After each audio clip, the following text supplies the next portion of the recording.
Hello students, इस video में हम इनडायरेक्ट टैक्स में जो चेंजेस आए हैं असेसमेंट ईयर 15-16 में उसको डिस्कस करेंगे। मैं पहले भी आपको बता चुका हूँ सीएसटी और वैट में तो कोई चेंज है ही नहीं।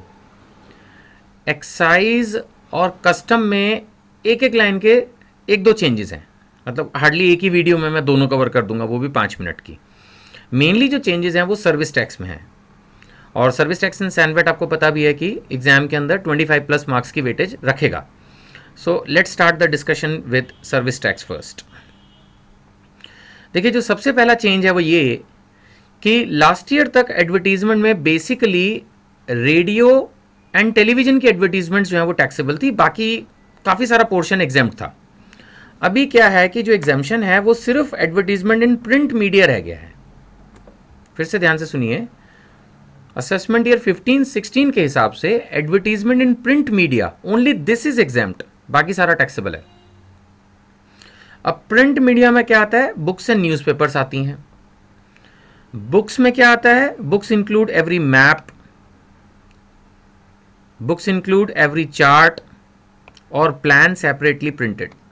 बट इसके अंदर जो इन्होंने स्पेसिफिकली मना किया, एग्जाम के अंदर इस तरह की चीज़ें उठा लेते हैं, वैसे भी नया पॉइंट है कि business directories, yellow pages and trade catalogues. Trade catalogues हो गए जो बिजनेस की बुक्स छपती हैं जिनमें उनकी कंपनी के प्रोडक्ट्स, प्राइसिंग एंड फीचर्स वगैरह मेंशन रहते हैं। येलो पेजेस तो आप सबको पता ही है। तो इस तरह के जो हैं वो बुक्स की डेफिनेशन में नहीं आएंगे, यानी इससे रिलेटेड अगर कोई सर्विस है तो वो टैक्सेबल होगी।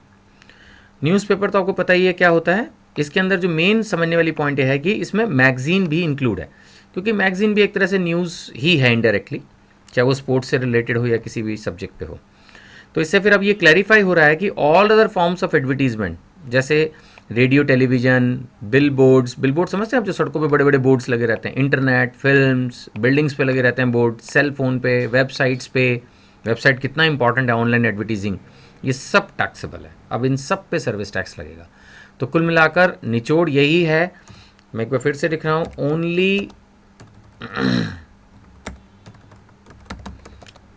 Only advertisement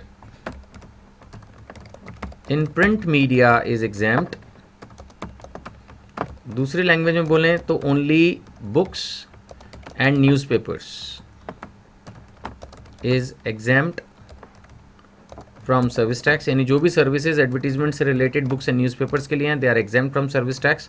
rest everything is taxable. चलिए दूसरा, लास्ट ईयर तक टैक्सीज जो है वो टैक्स फ्री थी, मोर और less I will say, but अभी इन्होंने क्या किया, उसमें भी दो क्लासिफिकेशन कर दिए। जो मीटर्ड कैब हैं, वो सारी टैक्सीज जिनमें मीटर लगा होता है उनको तो अभी भी एग्जाम्प्ट रखा है। ऑटो रिक्शा यानी 3 व्हीलर भी एग्जाम्प्ट रखा है। लेकिन जो रेडियो टैक्सीज हैं, रेडियो टैक्सी होती है वो जैसे जिनका एक तरह से कंट्रोल रूम से कनेक्शन रहता है ना। सो रेडियो टैक्सी की डेफिनेशन भी दी है, जो जीपीएस, जीपीआरएस इनेबल्ड होती हैं, जिनका एक कंट्रोल रूम से कनेक्शन रहता है ना, कॉल ऑन कैब समथिंग। तो उस तरह की वो जो टैक्सीज हैं वो अब एग्जाम्शन से बाहर हैं, यानी कि as per latest change now radio taxis, जो कैब फैसिलिटीज़ हैं, radio taxis are subject to service tax. इन पर भी सर्विस टैक्स लगाया है। This is a new change. ठीक है, तो अभी तक मैंने आपको दो चेंजेस एक्सप्लेन किए, मैं उनको रिवाइज करा रहा हूँ।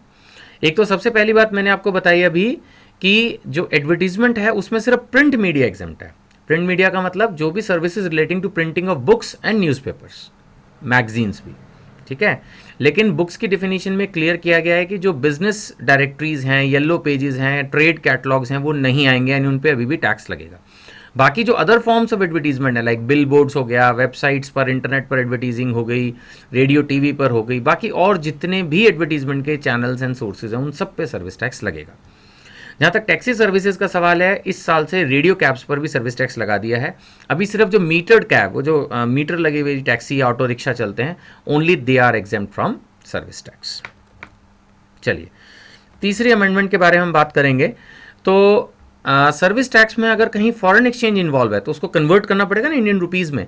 तो पहले तो क्या करते थे, अर्लियर, पहले पढ़ा रहा हूँ, अर्लियर तो सेक्शन 14 ऑफ कस्टम एक्ट यानी सीबीसी का रेट ले लेते थे। बट अभी उसको अकाउंटिंग से कंपैटिबल करने के लिए क्या किया इन्होंने कि जो कन्वर्जन रेट लेंगे वो लेंगे as per generally accepted accounting principles. GAAP, GAAP, यानी जो अकाउंटिंग पॉलिसीज़ के हिसाब से, जो कंपनी की ऑर्गेनाइजेशन की अकाउंटिंग पॉलिसीज़ है, अकाउंटिंग स्टैंडर्ड्स के हिसाब से, इंटरनेशनल अकाउंटिंग स्टैंडर्ड्स के हिसाब से, उसमें जो कन्वर्जन रेट ले रहे हैं सर्विस टैक्स पर्पस के लिए भी वही रेट लेंगे। सेक्शन 14 कस्टम एक्ट के अंदर जो CBC का रेट है, जो अभी भी इंपोर्ट ड्यूटी के लिए यूज़ होगा, उसको इग्नोर करेंगे। स्मॉल पॉइंट है, कुछ ज़्यादा इंपॉर्टेंट नहीं है। नेक्स्ट पॉइंट है राइस के बारे में। देखिए एग्रीकल्चरल प्रोड्यूस जो होता है, ध्यान से देखिएगा इस टर्म को, एग्रीकल्चरल प्रोड्यूस। एग्रीकल्चर प्रोड्यूस का मतलब एग्रीकल्चर सेक्टर जो नेचुरल ग्रो होता है, उन पर आमतौर पर इनकम टैक्स और सभी एक्ट्स में एग्जेम्पशन रहती है। बट एग्रीकल्चरल प्रोड्यूस होता है पैडी, धान, जो नेचुरल फॉर्म में बनता है, फिर धान से राइस बनता है। तो राइस को एग्रीकल्चरल प्रोड्यूस नहीं माना जाता और उस पर एग्जेम्पशंस नहीं मिलती। लेकिन राइस पर 3 एग्जेम्पशंस जो हैं वो एक सर्कुलर के थ्रू क्लैरिफाई की गई हैं। एक तो ये कि उनकी ट्रांसपोर्टेशन जो है वो जस्ट लाइक फूड स्टफ जो है, एग्जेम्पशन जो है वो दे दी गई है। फूड स्टफ की डेफिनेशन में राइस को इंक्लूड किया गया है, तो उससे उनकी जो भी ट्रांसपोर्टेशन सर्विसेज हैं, whether it is by rail, vessel, goods transport agency, it's all exempt. इसी तरह से उनकी जो वेयर हाउसिंग है उसको भी एग्जेम्प्ट किया है ट्रांसपोर्टेशन के साथ साथ। इसमें loading, uploading, packing, storage and warehousing जो है उसको भी एग्जेम्प्ट किया है। और तीसरा जो है, जो जॉब वर्क है, milling of paddy into rice, धान से जो चावल बनाने का काम है, उसको भी एग्जेम्प्ट किया गया है। ठीक है जी। तो मैंने आपको 2 एग्जाम्पशन अभी रिवाइज कराई थी, अब 2 और करवा रहा हूँ जो अभी हमने पढ़ी हैं। एक तो ये कि जो कन्वर्जन रेट है वो कस्टम एक्ट का ना लेकर अब हम जनरली एक्सेप्टेड अकाउंटिंग प्रिंसिपल्स, जो इंटरनेशनल अकाउंटिंग स्टैंडर्ड्स हैं, गैप है, उसके हिसाब से जो भी हमारा एक्सचेंज रेट बनता है उसको हम लेंगे। और दूसरी बात जो है कि राइस को कुछ पर्टिकुलर एरियाज में एग्जाम्शन प्रोवाइड की गई है, जैसे ट्रांसपोर्टेशन, वेयर हाउसिंग एंड साथ में जो जॉब वर्क है, conversion of paddy into rice, उसको सर्विस टैक्स से फ्री किया गया है। ठीक है, तो छोटी छोटी वीडियोस में बना रहा हूँ सर्विस टैक्स के अमेंडमेंट्स की। तो अब हम नेक्स्ट वीडियो में बाकी के अमेंडमेंट्स पढ़ेंगे। Thank you.